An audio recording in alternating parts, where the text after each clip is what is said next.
400 साल तक बर्फ के अंदर दबा एक मंदिर, जिस पर बड़ी से बड़ी बर्फ की चट्टानें आकर गिरती रही, फिर भी इस मंदिर को कोई हानि नहीं पहुंची। और फिर कई साल बाद जब बर्फ पिघलने लगी तब यह मंदिर सामने आया। साइंटिस्ट और जियोलॉजिस्ट इसे सही सलामत देखकर दंग रह गए।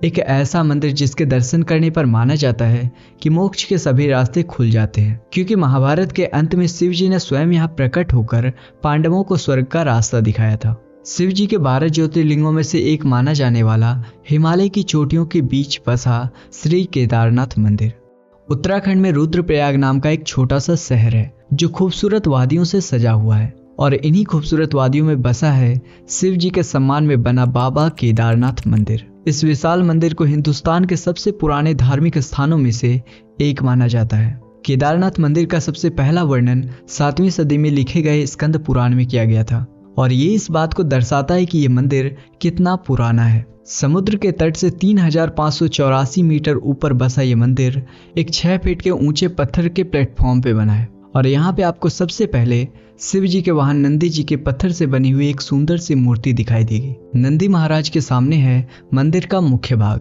जिसमें एक बड़ा सा मंडप बनाया गया है, जिसके बीचों बीच है मंदिर का गर्भगृह, जिसमें बसा हुआ एक पिरामिड शेप का शिवलिंग। और ये एक ऐसा शिवलिंग है जो आपको कहीं भी देखने के लिए नहीं मिलता। बर्फीले पहाड़ों के बीच बसे इस मंदिर से कई हैरान कर देने वाली बातें जुड़ी हुई है।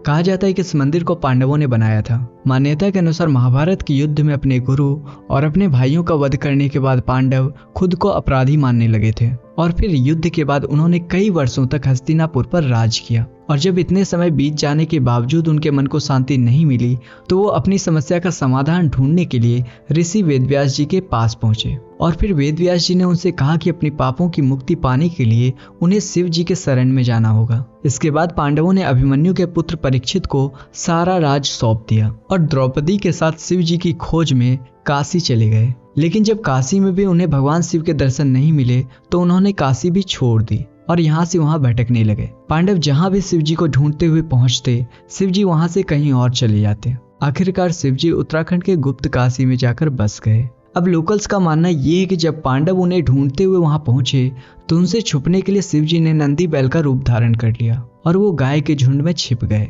और फिर काफी समय तक पांडव उन्हें ढूंढते रहे। आखिरकार भीम ने उन्हें स्पॉट कर लिया, उन्हें पहचान लिया, और फिर पांडव को अपनी ओर आते देख नंदी रूप में खड़े शिव जी धरती में समाने लगे। और उन्हें रोकने के लिए भीम ने उनकी पीठ के एक हिस्से को पकड़ लिया, और वही हिस्सा धरती से बाहर रह गया।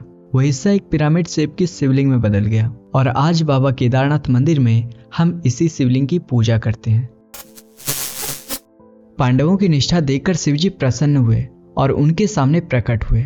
उन्होंने पांडवों को माफ कर दिया और स्वर्ग प्राप्ति का रास्ता भी दिखाया। इसके बाद पांडवों ने शिवजी का धन्यवाद किया और जिस जगह पर शिवलिंग प्रकट हुआ था, वहां उनके सामने एक मंदिर बनाया, जिसे हम आज बाबा केदारनाथ मंदिर के नाम से जानते हैं। कहते हैं कि जब शिवजी का बैल रूप धरती में समाया था, तब उस बैल का मुख रुद्रनाथ में, जटा कल्पेश्वर में, भुजाएं तुंगनाथ में और नाभि मध्य महाश्वर में प्रकट हुई थी। और इसीलिए केदारनाथ के साथ इन 4 स्थानों को मिलाकर पंच केदार कहा जाता है। वैसे ही केदारनाथ के ओरिजिन से और कई सारी कहानियां जुड़ी हुई है। कहा जाता है कि जो मंदिर आज हम देखते हैं वो 8वीं सदी में आदि शंकराचार्य ने बनवाया था, पर आर्कियोलॉजिकल सर्वे ऑफ इंडिया ने जब इस मंदिर के पत्थरों की जांच की, तब पता चला कि इनका टाइमलाइन महाभारत के पीरियड से मैच करता है। कहा जाता है कि शिव जी के रुद्र रूप काल भैरव खुद केदारनाथ मंदिर की रक्षा करते हैं। 3 आंखें, 4 हाथ, गले में खोपड़ियों की माला, एक हाथ में सिंदूर, दूसरे में डमरू, तीसरे हाथ में पासा और चौथे हाथ में एक खोपड़ी है। और उनके साथ होता है उनका वाहन माना जाने वाला एक काले रंग का कुत्ता। केदारनाथ मंदिर से 500 मीटर दूर उत्तर की तरफ आपको बाबा भैरवनाथ का एक छोटा सा मंदिर दिखाई देगा। ये मंदिर एक खुली जगह पर है, जहाँ पे ना कोई दीवारें हैं और ना ही कोई छत। और ऐसा कहा जाता है कि बाबा भैरव मंदिर के दर्शन किए बिना केदारनाथ की यात्रा पूरी नहीं होती। और जब एक्सट्रीम वेदर की कंडीशन से साल के लगभग 6 महीने केदारनाथ मंदिर और उनके पास के जो एरियाज है वो बंद रहते हैं, उस समय मंदिर के पुजारी भी यहाँ आके मंदिर की देखभाल नहीं कर पाते। तो ऐसा माना जाता है कि तब शिव जी अपने काल भैरव अवतार में आकर केदारनाथ मंदिर और उसके आसपास के सभी एरियाज की रक्षा करते हैं। बाबा केदारनाथ मंदिर को एक डिजास्टर प्रूफ जगह माना जाता है। 13वीं सदी से 17वीं सदी के बीच एक ऐसा समय आया था जब ऊंचाई पर बसे कई माउंटेन रेंजर्स और उनके सराउंडिंग एरियाज पूरी तरीके से बर्फ से ढक गए थे और फिर बर्फ के बड़े बड़े पत्थर और चट्टानें यहाँ गिरती रहती थी और फिर इस वजह से इन एरियाज में काफ़ी नुकसान भी होता था। जब ये बड़ी बड़ी चट्टानें घरों और इमारतों पर गिरती तो वो जगह पर ढेर हो जाते।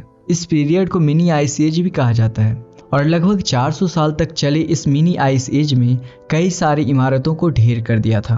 पर जब ये पिरामिड खत्म हुआ तब सामने आया कई हजारों साल पुराना केदारनाथ मंदिर, जो आज भी उतनी ही मजबूती से खड़ा है। Wadia institute of Himalayan geology के रिटायर्ड प्रोफेसर रविंद्र कुमार जॉर्जिया ने इस मंदिर की दीवारों को स्टडी किया और उन्हें दीवारों पर कुछ येलो लाइंस दिखाई दी जो बता रही थी कि बर्फ की कई सारी चट्टानें आके इस पे टकराई थी। पर कमाल की बात तो ये है कि इस मंदिर का कुछ भी बिगाड़ नहीं पाई।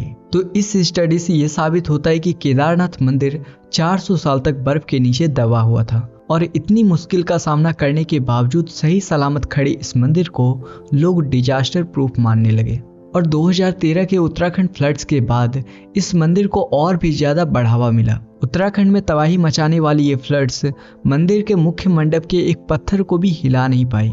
ये incident archaeological survey of India ने इस मंदिर को स्टडी किया और तब सामने आया कि केदारनाथ का जो मंदिर है ये एक डिजास्टर प्रोन एरिया को ध्यान में रख के बनाया गया है। इस मंदिर के पत्थरों को आपस में जोड़ने के लिए एक इंटरलॉकिंग टेक्निक्स का इस्तेमाल किया गया है। इस टेक्निक में पत्थरों को आपस में फंसाकर एक मजबूत जोड़ बनाया जाता है ताकि बड़े से बड़ा एक्सटर्नल फोर्स भी इससे अलग ना कर सके। लेकिन सबसे कमाल की बात तो ये है कि सोर्सेज के अनुसार इंटरलॉकिंग टेक्निक्स को हिलेरी फिशर ने अर्ली 1900 में डिस्कवर किया था, पर हमारे पूर्वजों ने कई सदियों पहले बनाए इस मंदिर के कंस्ट्रक्शंस में इस तकनीक का इस्तेमाल किया था। तो क्या उनके पास पहले से इनका ज्ञान था, इसकी नॉलेज थी?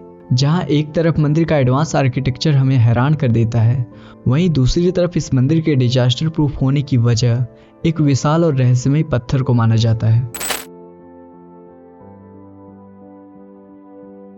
16 जून 2013 उत्तराखंड में आए तबाही मचाने वाले फ्लड्स ने पूरे राज्य को हिलाकर रख दिया था। कई बड़े बड़े पत्थर और चट्टानें पहाड़ों पे से केदारनाथ की बस्ती पे आ गिरे। इन चट्टानों ने केदारनाथ मंदिर के इर्द गिर्द बसे होटल्स और धर्मशाला को तहस नहस कर दिया। पर केदारनाथ का मुख्य मंदिर और उसके अंदर मौजूद सभी लोग इन खतरनाक फ्लड से सुरक्षित बचे हुए थे। खुद को बचाने के लिए बड़ी संख्या में लोग केदारनाथ मंदिर के अंदर आकर बैठ गए थे और तभी एक विशाल पत्थर बड़ी तेजी से मंदिर की ओर आने लगा। इस पत्थर को देखकर सभी डर गए और डर से कांपने लगे। पर तूफान की तेजी से आ रहा ये पत्थर अचानक मंदिर के कुछ ही मीटर की दूरी पर रुक गया और फिर उसके बाद जब कोई भी चट्टान मंदिर की तरफ आती तो वो इस पत्थर से टकराकर या तो टूट जाती या फिर अपना रास्ता बदल लेती। ये लोग इस दृश्य को देखकर दंग रह गए और लोकल्स की माने तो ये पत्थर पूरे समय मंदिर की रक्षा करता रहता है। कहा जाता है कि इस पत्थर को देखकर लोगों को भीम की गदा का याद आता है, जिसकी मदद से भीम दुश्मनों का नाश करते थे और लोगों की रक्षा करते थे और इसलिए इस पत्थर को भीमशिला का नाम दिया गया। आज ये पत्थर केदारनाथ मंदिर का एक मुख्य भाग बन गया है और मंदिर के साथ साथ लोग इस पत्थर की भी पूजा करते हैं। पर जरा सोचिए कि क्यों ये पत्थर केदारनाथ मंदिर से कुछ ही मीटर की दूरी पे आके रुक गया है। क्या सिर्फ ये कोइंसिडेंस है या फिर एक चमत्कार? भीमशिला पत्थर की कहानी आज भी एक गहरा राज है। केदारनाथ की मुश्किल यात्रा तय कर हर साल लाखों की संख्या में यात्री मंदिर के दर्शन करने आते हैं और सुंदरता और भक्ति का एक यूनिक कॉम्बिनेशन माना जाने वाला बाबा केदारनाथ मंदिर 12 ज्योतिर्लिंगों में से सबसे ऊंचाई पर बसा मंदिर माना जाता है। आपको हमारी ये वीडियो कैसी लगी हमें कमेंट्स बॉक्स में ज़रूर बताइएगा। अगर वीडियो पसंद आया हो तो don't forget to like and share और ऐसी वीडियोस देखने के लिए हमारे चैनल को सब्सक्राइब ज़रूर करें। तो फिर मिलते हैं एक और नई वीडियो के साथ वापस। तब तक के लिए जय हिंद।